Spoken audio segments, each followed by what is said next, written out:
Hi everyone and welcome back to my channel. Today I am very excited because I have done my go-to makeup that I've worn for the whole of March. A very 90s inspired. I used to wear this look quite a lot in my teens and my 20s.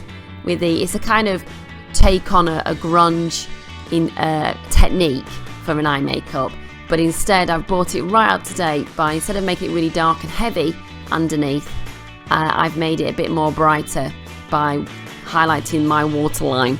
So this is my take on that. I hope you really like it. Don't forget to subscribe. It's completely free, and click on the button after you finish and give me a big thumbs up. That really helps out my channel. And so if you really enjoy this look, please don't forget to do that. And without further ado, let's take it away. So I'm going to be using a primer first. This is the Smashbox Photo Finish Foundation Primer. It's oil free, so it's really good for us girls that are a little bit more oily on our T-zone. I find this gives a really nice finish to the foundation. I'm next taking Garnier's 5-Second Perfect Blur. Now, I really like this product. It's a nice cheapy drugstore primer perfector. And I've not drunk a lot of water lately, so this is what I am using, as my pores have become quite enlarged because of that. A bit of TMI for you, and this really helps to fill in those pores and any fine lines from the dehydration. I'm now taking my favourite foundation from MAC. This is the Face and Body Foundation. I'm using two different ones because I've got C1 and N1. I find that C1's too yellow and N1's too pink, but mixing together it gives me my nice neutral tone because I'm a mixture of the two. So you'll give them a good shake first before you apply. Now this foundation is fantastic. You can sheer it out where it's natural as possible, or you can also keep applying layer after layer to your face to give it a full coverage. It's a great foundation for this. It's also waterproof, sweatproof, swim-proof, the lot. You know, you can dance, sweat, you can do everything in this foundation. So it really is a workhorse. It does the whole shebang, and it photographs beautifully as well, as it has no SPF in, which helps. You can also mix it with your moisturizer and put it over your body as well.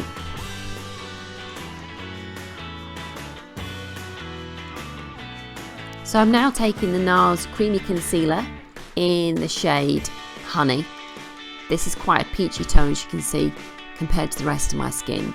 But I have blue dark circles under my eye, and on the colour wheel, peach or orange is opposite to blue. So that really helps cancel that colour out. I'm now going in with a concealer. Fallen back in love with this Maybelline, the Eraser Eye. Really great coverage. It's a nice yellow tone, so it's really brightening around the eye. Really helps to make your eyes, well, basically look fresh and awake, which that's what everyone wants to look on a daily basis. So I'm applying this on my chin, under my eyes, around the redness in the corners of my nose, and then blending this in. It's not a high coverage one. It is, I would say, a sheer coverage. I have a slight burst capillary on my left eye, and it doesn't cover that, but for everything else it does a good job. So it's pretty good for a drugstore.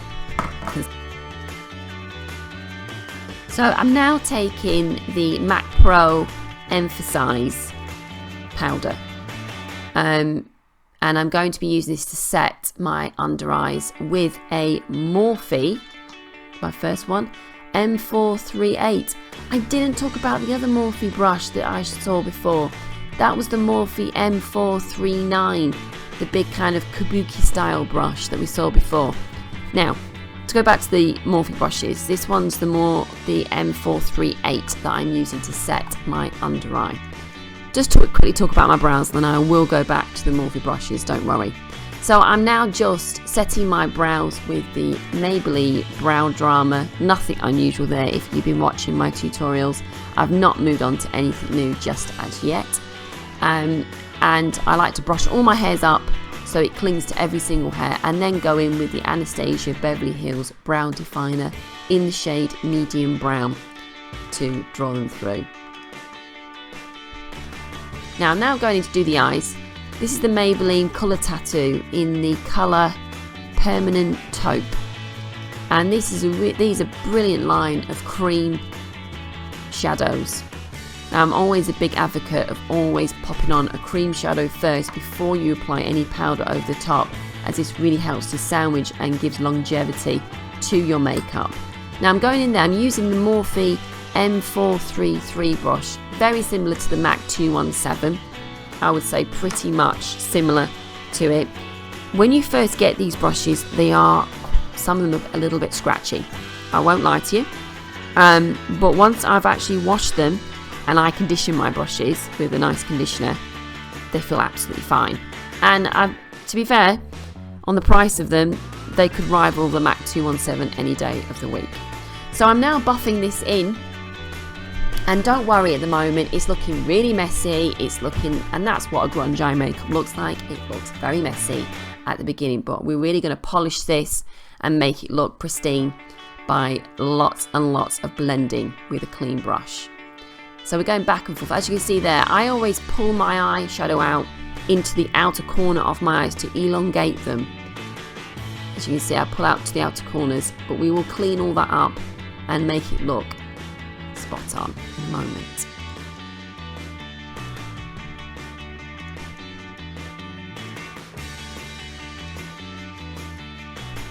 So I'm now going in with the Naked 3 palette from Urban Decay.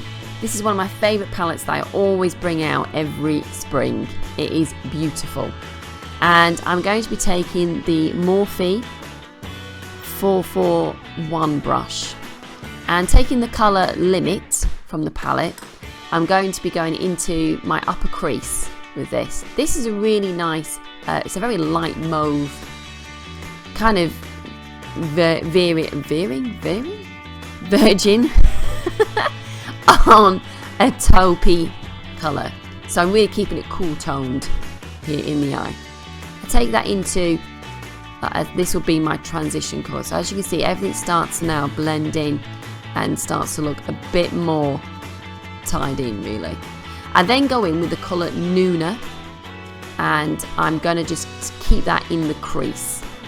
Using the same brush again, the Morphe 441, and I'm just getting that into my crease and then just buffing that down onto half of the lash line, so probably just a third of the eye in, and just going back and forth with that.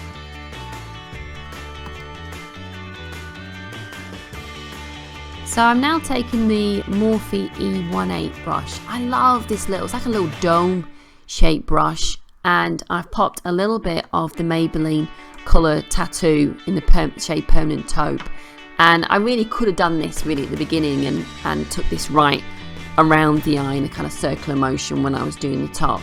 Completely forgot, to be honest. So I'm going back in now with that. It's a great brush to use. I'm now going in with the Illamasqua pencil in the shade Vow, and I'm going to take that into my waterline. I'm not going to show you because it makes me feel sick. And I'm now going to be using the Shu Uemura eyelash curlers. So curl your lashes, take a deep breath as I was just doing then, exhale. And I don't know why I was doing that. And I'm now going in with the Revlon all-in-one, the ultimate all-in-one mascara. Did a blog post about this, I'll link that below in the description box. Love this mascara, love the tiny little brush that comes with it, hate the formula. It flakes everywhere, drives me insane, but the brush is brilliant. It gets every little individual lash. Fantastic little brush, great if you've got really small eyes, but I really think it's great as a lower lash line mascara. So to stop that, I use the other Revlon mascara, the volume and length, and then coat that over the top. You don't have to do this, it's completely unnecessary, it's just I hate to waste product. If you put this over the top, it doesn't flake. So the formulation, obviously, it is obviously different to the other one. It just helps to give it longevity, which everyone wants to their mascara. So I'm now taking the Morphe E36. This is a little tiny dome brush, very cute. Just highlighting my brow bow. Oh no! brow bone. Oh, it's really late at night while I'm doing this, so I do apologise.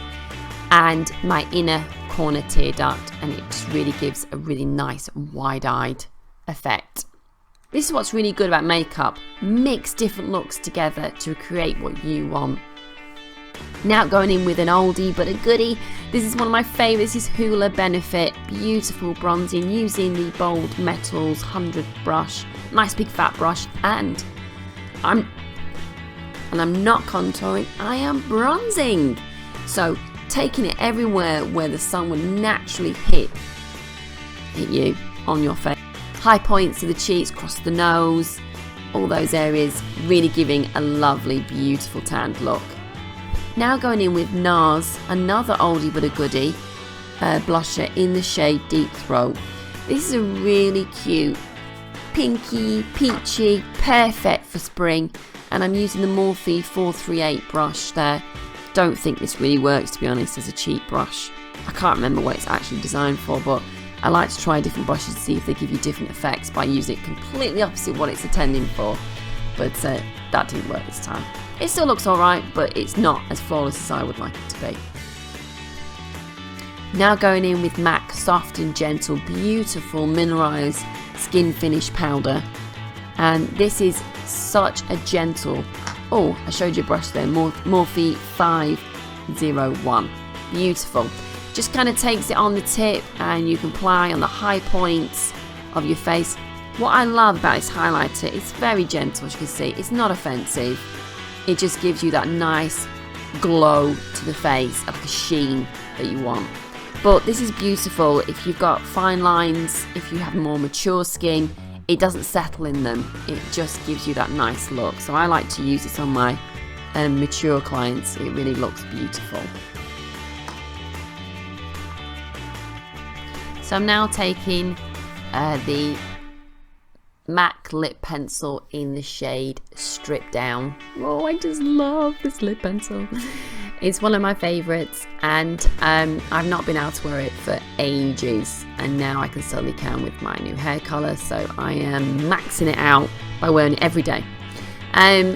So as you can see, what I'm doing at the moment, I'm lining my lips from one corner and then curving up to the cupid bow. When you draw your lips that way, you encourage make it look, the illusion of it looking bigger really. So I've been doing that a lot at the moment, and then drawing in my lower lip line, pressing your lips together, let the product work into your lips. And now I'm using another oldie but goodie Rimmel Kate Moss lipstick in the shade 03. It smells disgusting. They all smell, all the Rimmel ones stink. And there you have it. I have finished the look.